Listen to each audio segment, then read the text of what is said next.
જય શ્રી કૃષ્ણ. સર્વ વૈષ્ણવોને મારા ભગવત સ્મરણ. શ્રી ગોવર્ધનનાથ કી જય. શ્રી વલ્લભાધીશ કી જય. વૈષ્ણવો, પુષ્ટિ સત્સંગ ચેનલ દ્વારા આપણે સર્વ સત્સંગ છે કરી રહ્યા છીએ, ભગવદ્ ગુણાનુવાદ કરી રહ્યા છીએ.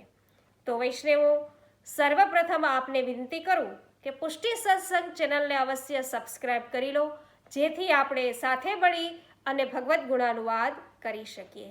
કેમ કે જેટલો વખત વૈષ્ણવો સાથે મળીને ભગવદ્ ગુણાનુવાદ કર્યું ને, એટલું જ સાચું જીવ્યા, બાકીનું જીવન તો વ્યર્થ છે, વ્યથા છે.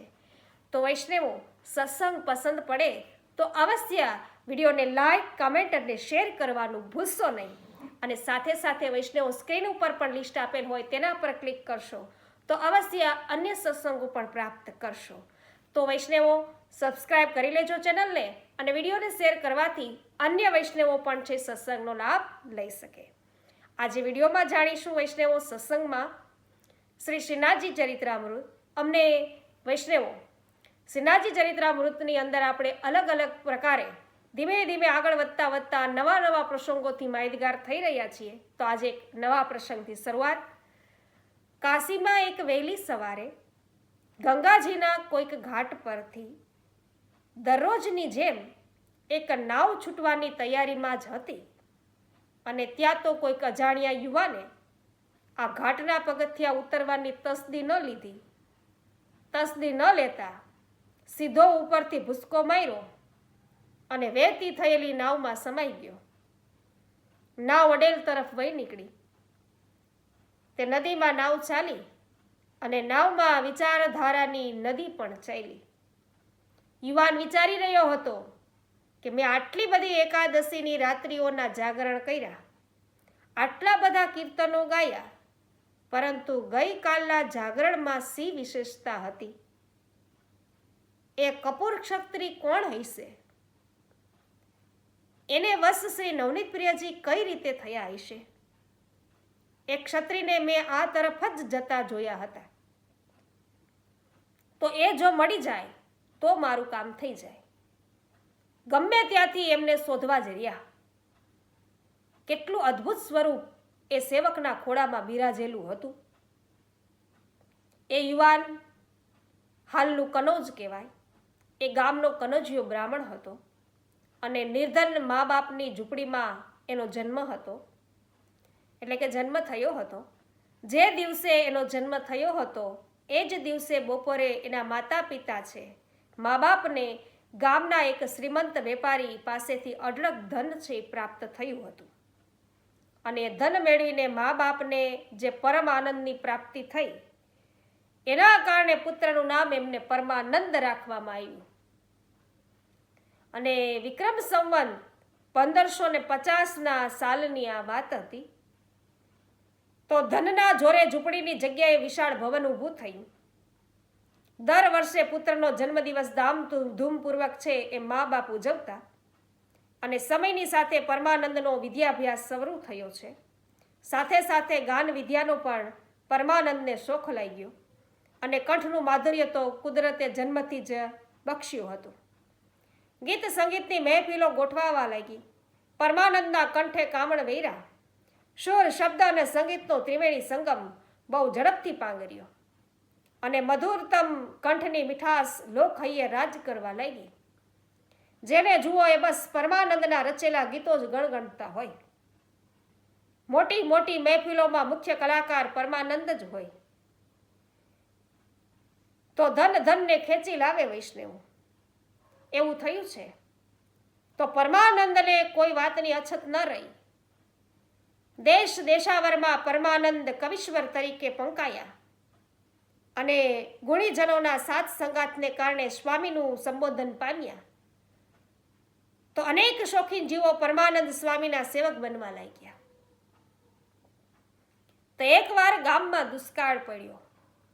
સૌને ખાવા પીવાના પણ સાંસા પડી ગયા, અને ગામના હાકેમે દંડ ઉઘરાવ્યો. એમાં પરમાનંદ સ્વામીનું ઘર છે એ હાકેમના સૈનિકોએ લૂંટી લીધું. ફરી પાછા પરમાનંદના મા બાપ હતા એ નિર્ધન બની ગયા. પરંતુ આ અવસ્થામાં એ પરમાનંદ સ્વામી તો પ્રસન્ન જ રહ્યા. પિતાએ પુત્રને કમાવા જવાનું કહ્યું. પુત્રે અમુક શરત મૂકી અને પિતાને ધનનો મોહ છોડીને પ્રભુ ભજનમાં સમય વિતાવવાની એ શરત હતી. પિતા ભડકી ગયા. પુત્ર સાથે ચકમક ઝેરી. તે અંતે ધનના લોભી પિતાએ ઘર છોડ્યું અને કમાવા માટે પરદેશ ચાલી નીકળ્યા. પરમાનંદ સ્વામીએ ઘરે કીર્તનનો સમાજ રચ્યો. એકવાર મકર સ્નાન માટે પ્રયાગમાં ભાવિકોની ભીડ જામી હતી અને સૌ પોતપોતાની રીતે શ્રદ્ધાપૂર્તિ કરી રહ્યા હતા. કોઈ દેવ દર્શન કરી રહ્યું હતું, તો કોઈ દાન ધર્મ, તો કોઈ કથા સાંભળી રહ્યું હતું, તો કોઈ કીર્તન. અને ગંગાજીના એક ઘાટ પર સવિશેષ ભીડ જામી હતી, કારણ કે પરમાનંદ સ્વામી ત્યાં કીર્તનોની રમઝટ બોલાવી રહ્યા હતા. અને શ્રી મહાપ્રભુજીના એક સેવક જલઘરિયા કપૂર ક્ષત્રિ એ પણ પરમાનંદ સ્વામીના કીર્તનો સાંભળવા માટે સામે પાર અડેલથી આવ્યા હતા. અને પરમાનંદ સ્વામીને એ જલઘરિયાના ખોળામાં અપ્રિતમ સૌંદર્યવાળા ભગવત સ્વરૂપ શ્રી નવનીત પ્રિયાજીના દર્શન થયા. એ જ રાત્રે સ્વપ્નમાં ફરીથી પરમાનંદ સ્વામીને શ્રી નવનીત પ્રિયજીએ દર્શન દીધા અને સ્વામીની આંખ ખુલી ગઈ. તેઓ સફાળા બેઠા થઈ ગયા અને કોટી કંદર્પ લાવણ્ય સ્વરૂપ શ્રી નવનીત પ્રિયજીને તેઓ આમ તેમ શોધવા લાગ્યા. હવે બાકીની રાત એણે બહુ બેચેનીની અંદર પસાર કરી. સવાર પડતા તો તેઓ દોડ્યા અને ઘાટ પરથી એક નાવ છૂટવાની તૈયારીમાં જ હતી. એમાં એમને ઉપરથી ભૂસકો માર્યો અને વહેતી થયેલી નાવમાં એ સમાઈ ગયા. નાવ હવે અડેલ તરફ વહી નીકળી.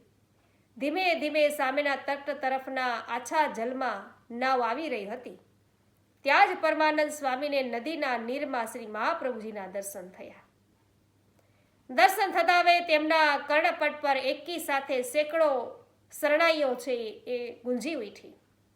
તરત તેઓ જલમાં કૂદી પડ્યા અને સ્નાન કરીને બહાર પધારી રહેલા શ્રી મહાપ્રભુજીની પાછળ પાછળ ઘાટ પર આવી પહોંચ્યા અને થોડી વાતો થઈ. ઘાટ પર સંધ્યાવદન કરવા બિરાજેલા શ્રી મહાપ્રભુજીની સન્મુખ બેસીને પરમાનંદ સ્વામીએ સારંગ રાગમાં વિરહના 4 પદ ગાયા. સાંભળીને શ્રી આચાર્યજી અત્યંત પ્રસન્ન થયા. થોડી વારે જલઘરિયા કપૂર ક્ષત્રિ જલ ભરવા ઘાટ પર આવી પહોંચ્યા. પરમાનંદ સ્વામી એમની સાથે શ્રી મહાપ્રભુજીના ગૃહે આવ્યા.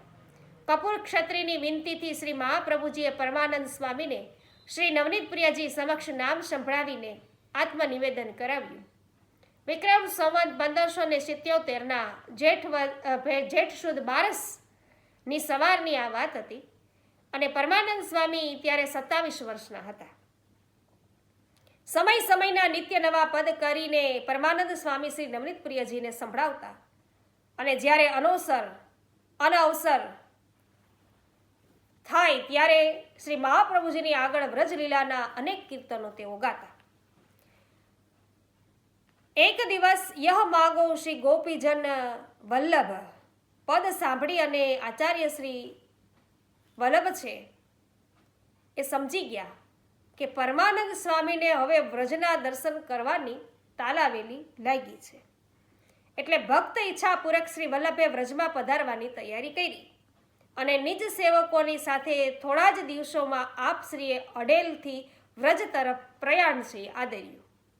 ને માર્ગમાં પરમાનંદ સ્વામીનું ગામ કનોજ આવ્યું અને પરમાનંદ સ્વામીએ વિનંતી કરીને આપશ્રીને પોતાના ઘરે પધરાવ્યા. 4 દિવસનો ત્યાં મુકામ રહ્યો અને પરમાનંદ સ્વામીના જેટલા પણ સેવકો હતા એ બધા એમને મળવા આવ્યા. ત્યારે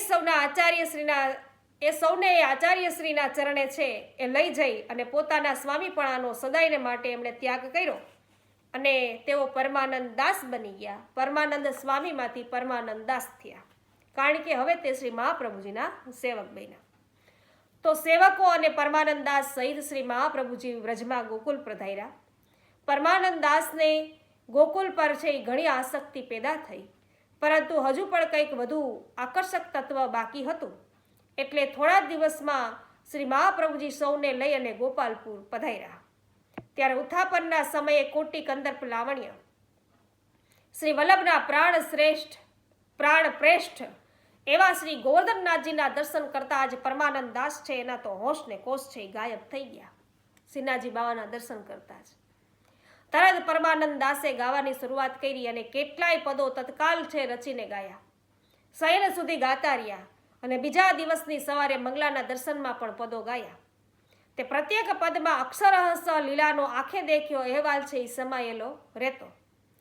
તો રસ પ્રચુર અને લાલિત્ય સભર શ્રી હરિની નોખી નોખી લીલાઓ છે એ શ્રી પરમાનંદ દાસના પદોમાં ગાગરમાં સાગરની જેમ સમાવવા લાગી. શ્રી ગોવર્ધન ધરણની નિત્ય કીર્તન સેવામાં પરમાનંદ દાસને આચાર્યશ્રીએ રમમાણ કરી દીધા અને દાસભાવ દ્રઢ કરવા માટે શ્રી મહાપ્રભુજીએ પોતે પરમાનંદ દાસને બાલલીલાનું રસદાન કર્યું. શ્રી ગિરિરાજજીની તળેટીમાં સુરભીકુંડ છે, ત્યાં પરમાનંદ દાસે પોતાનો કાયમી નિવાસ બનાવ્યો અને વ્રજનો જીવ વ્રજની બહાર કેટલો સમય રહી શકે? મીઠા જળનું માછલું ખારા પાણીમાં કેવી રીતે સચવાય? જે જીવ જ્યાંનો હોય ત્યાં અવશ્ય પહોંચી જ જાય. તો હવે શ્રીનાથજીના 4 અતરંગ સખાઓ થઈ ગયા. એક તો કુંભનદાસ પહેલાથી જ હતા, બીજા સુરદાસજી આવ્યા કે જે બાલક પહેલેથી સુર હતા એને દ્રષ્ટિ નહોતી અને એનો બધાએ ત્યાગ કર્યો એ. ત્રીજા છે કૃષ્ણદાસ કે જેની વાર્તા આપણે હમણાં જ આગળ સાંભળી. અને આ પરમાનંદ દાસ, તો પરમાનંદ દાસ પણ આવી ચૂક્યા. તો ભિન્ન ભિન્ન પ્રકારો છે એ પ્રકારની લીલાઓ ખેલવા માટે ભિન્ન ભિન્ન સ્વભાવવાળા સખાઓને શ્રીનાથજીએ એક સ્થળે ભેગા કરી દીધા. બસ હવે ફક્ત 4 જ બીજા સખાઓની રાહ જોવાની હતી. અને એ ક્યારે આવશે અને કેવી રીતે આવશે તો એ તો વૈષ્ણવ આપણે આ શ્રી શ્રીનાથજી ચરિત્રામૃત છે એમના રોજે રોજ વાંચન દ્વારા સત્સંગ દ્વારા આપણે માહિતી મેળવતા રહેશું. તો આજનો પ્રસંગ છે કે પરમાનંદ દાસ છે કેવી રીતે શ્રી મહાપ્રભુજીના શરણે આવ્યા અને કેવી રીતે પ્રભુની કૃપા પ્રાપ્ત કરી એ આપણે જોયું. તો આજે તમને આનંદ આવ્યો હોય તો અવશ્ય વિડીયોને લાઈક, કમેન્ટ અને શેર કરી દેજો. સર્વ વૈષ્ણવોને મારા જય શ્રી કૃષ્ણ. શ્રી ગોવર્ધનનાથ કી જય.